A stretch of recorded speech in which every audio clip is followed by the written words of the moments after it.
Say hello, Willy Wonka. Hello. Oh, fuck. You're not Willy Wonka. I mean, you're a wanker. I but you're got not. the Oh, monies. What is he I doing? got the monies. What's he doing?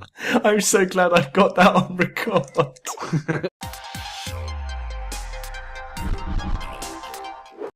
Hello, everyone, and welcome to the Spawn Point. On my right-hand side, my right, Andy Webb. Hello. Below moved me places. is Steve Barnett. Hi. And our special guest that way is Mr. Willy Wonka himself. So obviously he didn't have a webcam, so it will just be his audio and nothing else. Well, maybe not even that. But anyway. Nothing else. Just nothing else. Just the picture for you to enjoy. So for the last two episodes, we hope you've enjoyed. Obviously, we've talked about things like free-to-play, whether it's the future. But this week, we are talking about backwards compatibility and how important it really is, especially for these next-gen systems, which currently don't have backwards compatibility. So you've got the Xbox One, PS4, which neither of them can play the last-gen games. So if you do want to play those games at the moment, you will have to kind of hang on to those consoles.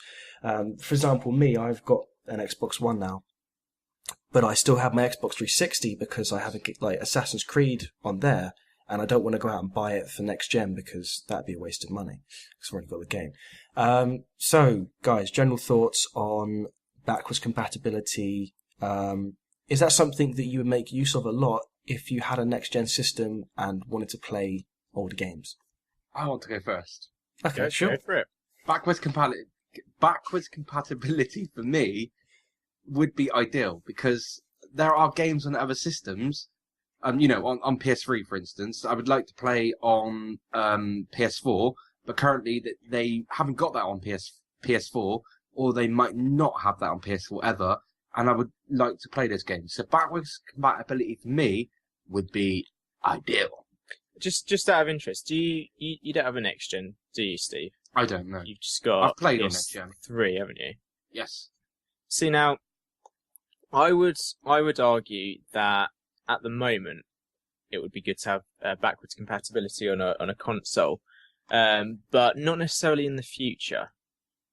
And why not though? I think reason, I know what you mean. Yeah. Because the thing about transitioning over to a new console is so I've just got my PS4. There's not many games out, and we're still struggling to get momentum on the sort of games for definitely the PS4. And it'd be good if you could play the PS3 games on that. Just whack your disc in and be able to play it like you could PS3 to PS2 and PS1 games. And I just feel like in this short time span, where there's nothing about, I would like to do that. Yeah, I mean, I was thinking the exact same thing when, Steve, you said about PS3 games being, be good to have those on, a PS4 and play those, but only to a certain extent, because after a while there's gonna be more games on those systems, and you're gonna be playing those older games less. Like, I think, right now, when there's not really many games to play, it's an ideal kind of thing, really, because you have to play those older games on the last system before you can wait for games to come out on that system because it's very limited. So, yeah, I mean, for now, it seems like a good idea, but if you're should it be like the system has a built-in thing? Like, what's the lifespan of that going to be like? Is that only going to be useful for the next 2 years? And then, when they stop making PS3 games, most people really get bored of, those games and just play, wouldn't even use backwards compatibility. I mean, honestly, I don't know if either of you I would presume that you had a PlayStation 2 at some point. Yeah, I did a 2 and then 3. And that had backwards. Actually, no, the PlayStation 3 very early edition had backwards compatibility. Yes, it did, yeah. Yeah, the first one that came out, and that's the one that I actually had. But honestly, how much did you make use of that compared to when you first got it, compared to the end of the life cycle of that system?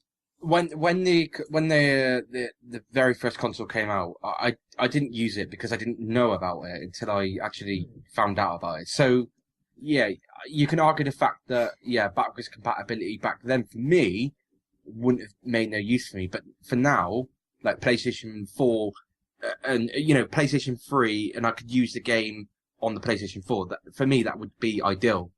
But would Because it be our ideal right now, or would you actually reckon you'd make use of it for a long time? Again, you could argue the fact that basically, if you've got a game on PlayStation 3 and it's 2 or 3 years old, as you said, Matt, that eventually what will happen is that game will get old, and then you will move on to new games. So there has to be a life cycle that ends somewhere. Of course, you're not gonna be playing that PlayStation 3 game for the next 10 years. It's not gonna happen. I would counter argue that because although I had a PlayStation 3 and it broke, which is I've still got a load of PlayStation 3 games, but even though while I still had that, I actually got back into some of the really old games that I sort of grew up playing. Like I bought a copy of Metal Gear Solid 1, which wasn't out on the PlayStation Store. And I was like, you know what, I'm going to be really nostalgic. And this was like a couple of years ago. And whacked that in, played that, another few games as well. And I liked having that option there. I really didn't use it that much. And I guess that they have tried to get around that by going, hey, you can buy your game back again for £5, even though you've had it for years, and you could buy it secondhand for like £1 or something. So, I mean, what are your guys' feelings about being able to sort of rebuy games that you've bought on the systems instead of being backwards compatible? Is that based on the Gaikai partnership with Sony, where they have like the streaming, the backwards compatibility? There's something that was like I saw, which was to do with Gaikai, which is the game streaming service where you can play demos or you can play the game and you don't have to install it. It's streamed from a server, so you just play it online. Yeah, but that's not available at the moment though on PlayStation. That's not available yet, but the plan is that that's going to be introduced, and the whole idea behind that is that they're going to charge people that they can buy all those games they used to love. Like, and I mean this isn't really backwards compatible, but for the PlayStation 3. Like, when I was a kid, I loved playing the Jak and Daxter series. Like, that was I played that for my entire childhood. And they released, like, the HD remake trilogy version of that, which is pretty much the same games, but, like, playable. So it is pretty much backwards compatible. It's no new content.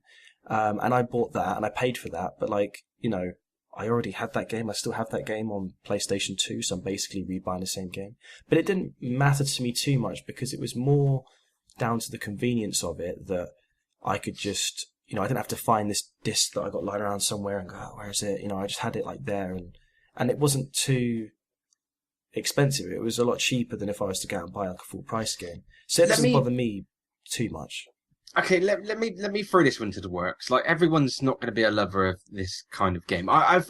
Some people may be, but PlayStation 3, COD 4. Now, you can only play that on PlayStation 3 and Xbox 360. Now, what I would like to do is, and PC. Yeah, okay, I wasn't fair going enough. to say, but yeah. Thanks for that one, Matt. Thanks for that. But anyway, if I had a PlayStation 4, if they brought that out, you could backwards compatibility. I would love to play that on PlayStation 4. Now, obviously, the Really? graphics. What? I mean, yeah, I would love to. No, because eventually, you're going to want to go over to PlayStation 4, like you said, and things have a life cycle. But for me, I would love to play that on PlayStation 4. I don't know. For what kind of price though? Would that be a full price game? Or? But I mean, again. Look at how dated Call of Duty 4 is from a game that was around 7 years ago. I know. It's so much, like, there'd be so much wasted space on that disc. Yeah, I can see the argument there. I definitely can. But for me, Call of Duty 4 was the best COD, and I'm not trying to get into an argument here, but Call of Duty 4 for me was the best game. And backwards compatibility for me, that would be, I could just slot that into PlayStation 4, play it. Yeah. I'll tell you the one. I was just going to query. Was that the single and multiplayer part of COD 4? Multiplayer. Okay. So I didn't really like the single player to it, to be honest. compared to the new stuff, it wasn't that bad. But Yes, I mean, The one yeah, annoying thing was Yeah, go. I was going to say, it's with the Call of Duty 4 campaign, which is kind of like, we're kind of derailing, but it's fine. But like, is that, we had this wall of enemies where, they wouldn't stop spawning until you got to a certain point.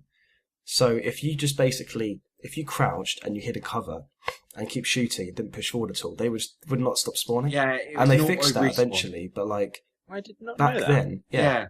you had to push up because it's like the multiplayer, with the spawn points. So like when if you're pushing a certain point, they're not going to spawn near you. So you're like pushing the spawn point back. And yeah, if you stayed there and did like a shooting gallery and stayed, they would just keep coming for like hours and hours. I just want to. I want to grab. Pushing the podcast back. What? Yeah. Again? I want to grab one. I want to grab one point off of both of you and anyone that's watching this podcast. What would be your favourite campaign of Call of Duty? Just a random thing out there. Really, Just random. Is this still about backwards compatibility? Or? Yeah, but I just wanted to kind of build some. I mean, mine was. I'm really not that much of a fan of Call I of was Duty. going to say, I think I like... played 4 and then Black Ops 1, and that was Okay, about that's all I wanted to know. It's like, there's this bad guy, you need to kill him. Okay, we killed him, good shot. Oh no, he's killed your mate. Alright, let's go for I this just kind episode. of wanted to. They've killed Captain Price. Oh no, what's happened? Oh, he's alive. Oh. I just wanted to find out what other. He's got back as a cyborg. Kind of single player campaign was, but yeah. Anyway, that's fine. get back on topic. I was going to say. So yeah, like if you could buy that again, you would. Yes, I would, but I wouldn't buy it at like £40 or $60 or whatever.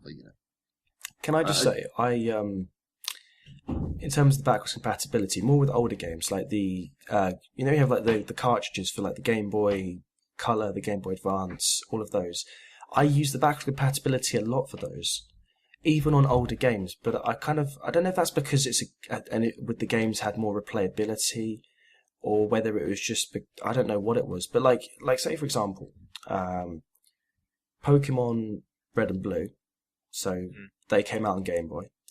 But then when I had a Game Boy Color, that was backwards compatible. I still used those games and played it on that. I didn't go back to my old system, even though I had it. And, I just got that, put it in, and played that. And I still had fun with it, and even for a long time.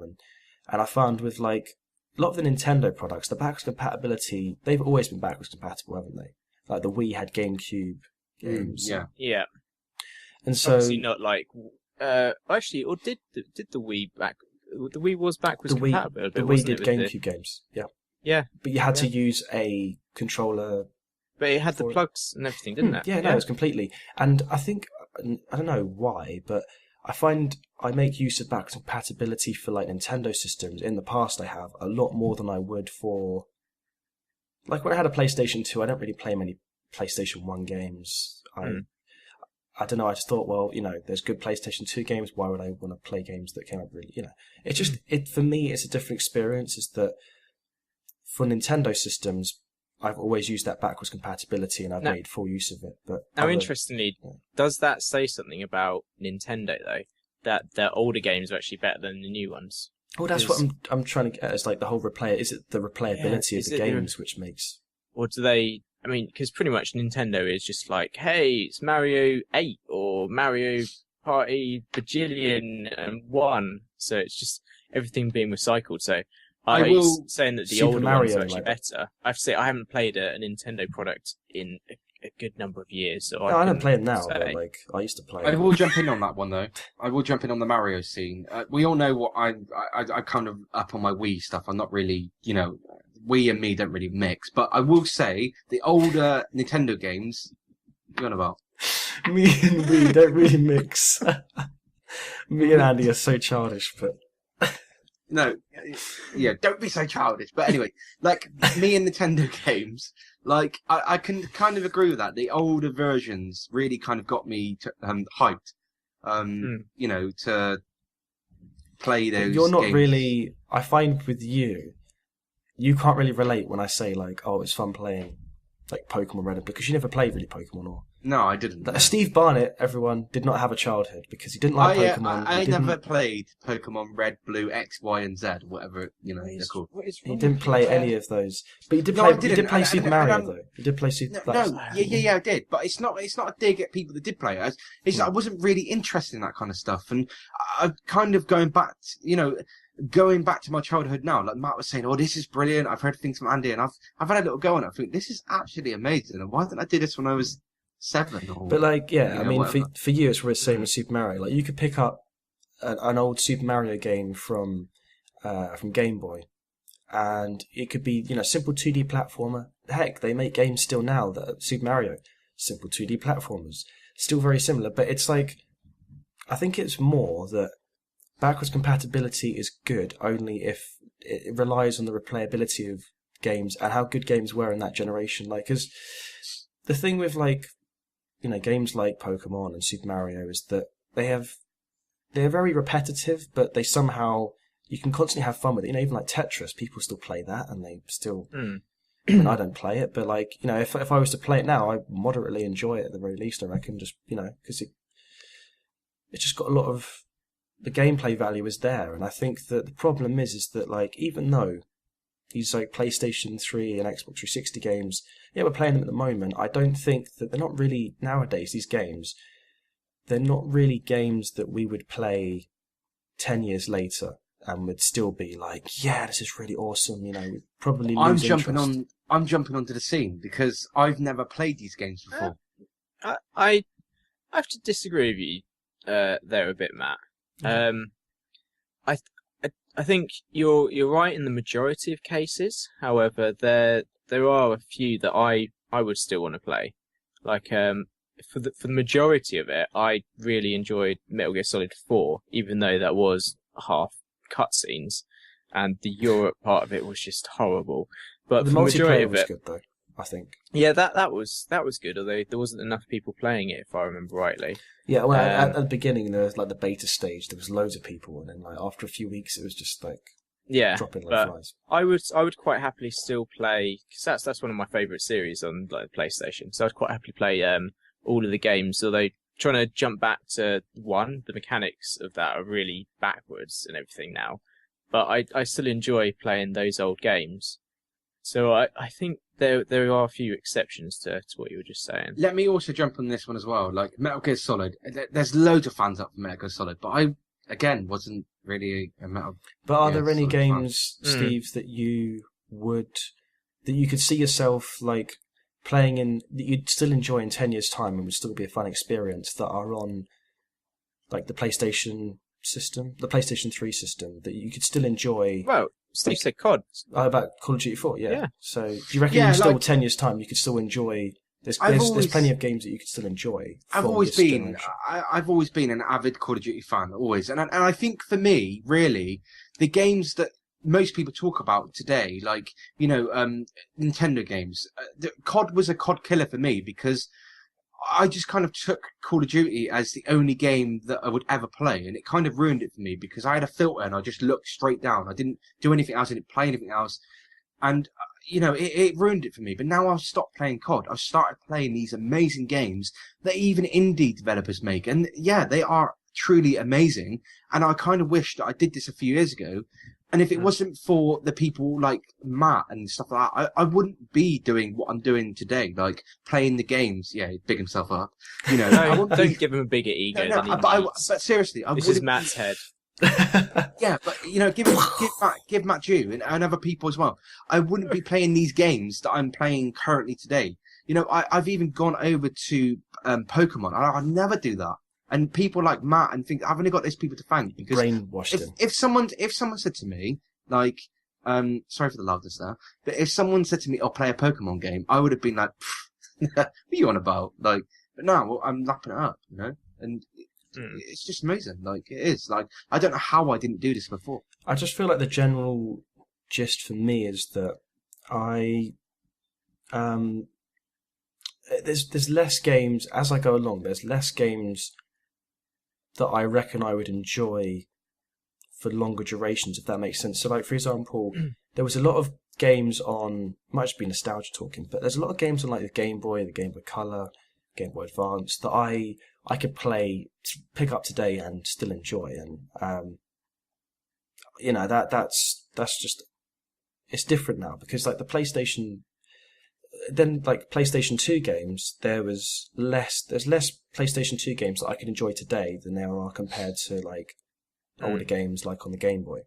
And then moving forward from that, for the PlayStation 3, there's probably less than there are than the PlayStation 2 or that I could enjoy. So it's like there's less and less games that I find I can enjoy for a long period of, like for years to come. And for me nowadays, a lot of the games I buy, I get tired of them usually within a year. And then I don't really ever pick them up ever again. I don't usually... There's a few exceptions, but it's less frequent than it used to be. Like, it used to be like every third game that I bought for like Game Boy, Game Boy Color, all those kind of ones for Nintendo, they were games I would play for a really long time. Legend of Zelda, Pokemon, Super Mario. Yeah. But now it's like it's less and less frequent, if that makes sense. It's like there's less of them. I think they mean less these days because it's like every single week there's 50 bajillion games coming out, and it's just like, hey, let's try this game. Oh, okay, that's all right. And they can be cheaper. Like indie games can be really cheap, so it's like, we'll try this game. Yeah, it's all right. Chuck it away, go on to the next one. Whereas back when I was younger, it was you got one game, it cost you £40 or something, and you were going to play the shit out of that game because that's all that you were going to have for £40 was a lot of money, but it still is now. But yeah, and there wasn't as many games coming out back then, so you were kind of forced to enjoy. You had more to appreciate. Well, you had to make the most of what you had and enjoy. You weren't spoilt for choice and just picked up the next thing that came out next month. I'm just wondering if it's because of those reasons, that because you played the games a lot and you really enjoyed them, that's probably why you're leaning back and saying, I would play that game if it was backwards compatible, but not these newer ones, because you haven't had that much contact time with them. You haven't been as attached to them, maybe. Look, psychology lessons right here. Yeah, we're getting really deep into But I think with most games these days that come out are a whitewash from a different kind of game. Am I right by saying that? That it's just like a whitewash. Years ago when a game came out, it was fresh, it was new. But games that come out these days are just a whitewash from a different, even a different developer altogether.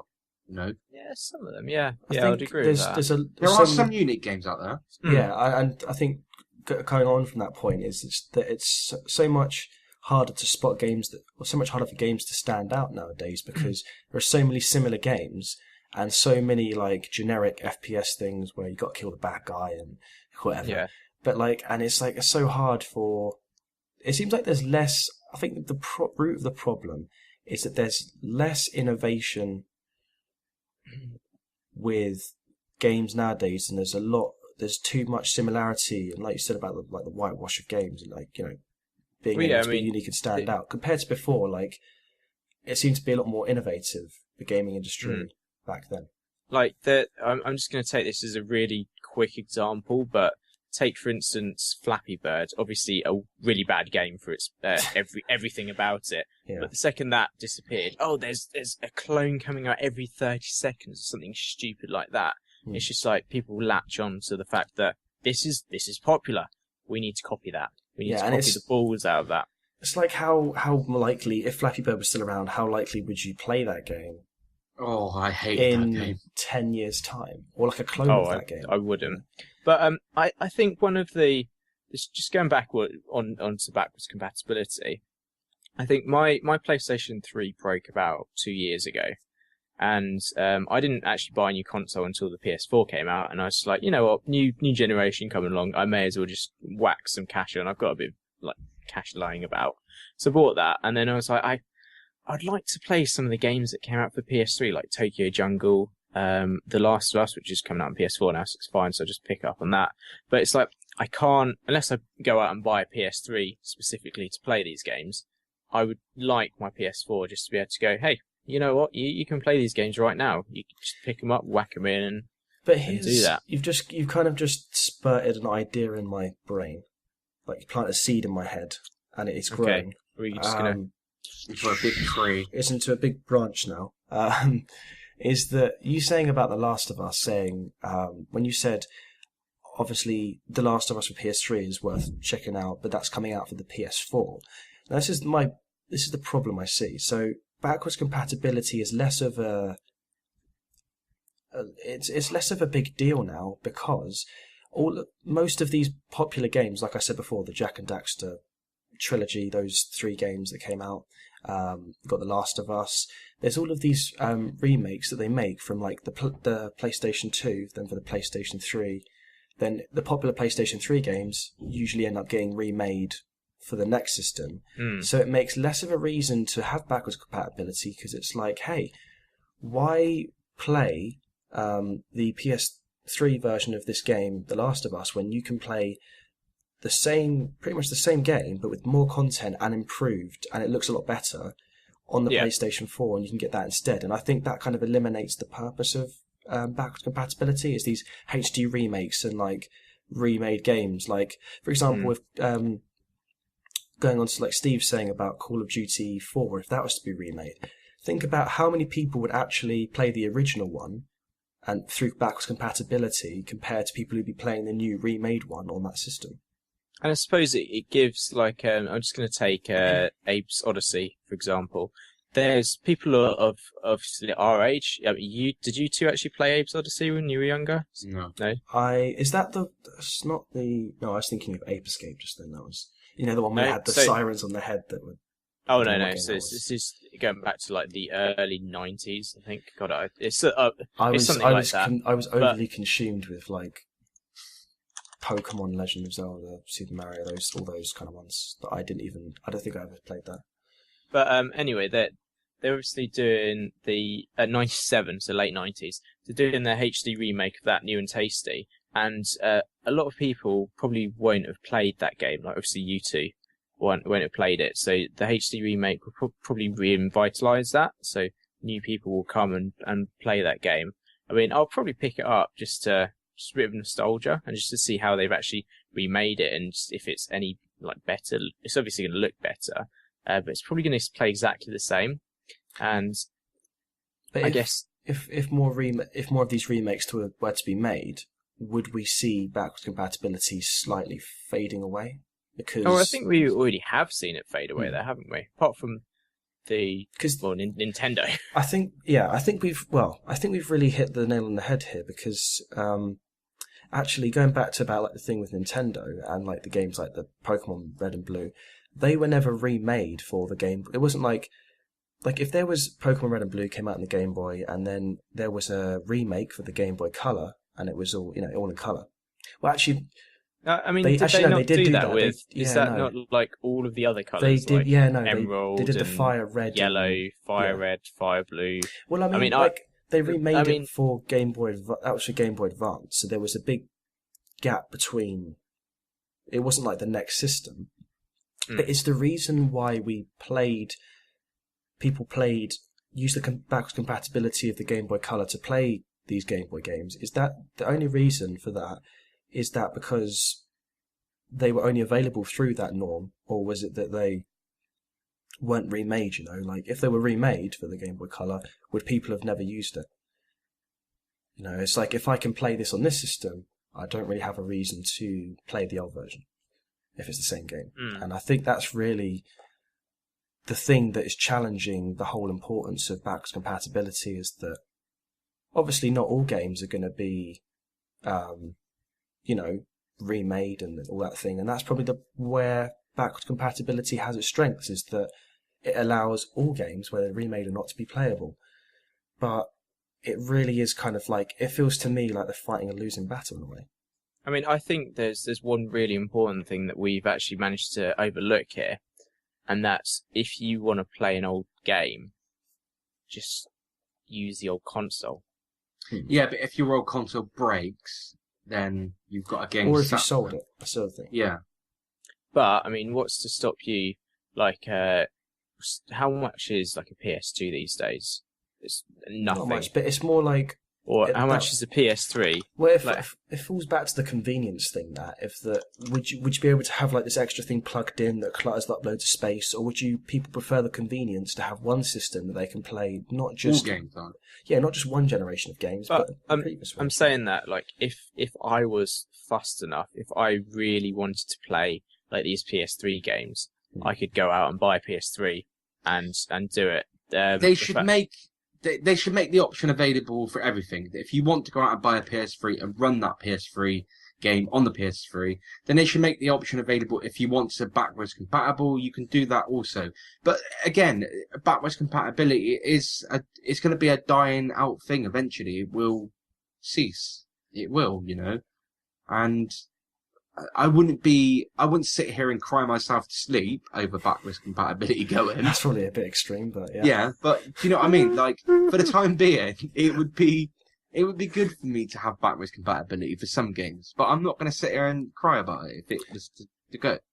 I was just going to say, I was just looking at the time. We should probably wrap it up. Yep. Fairly soon.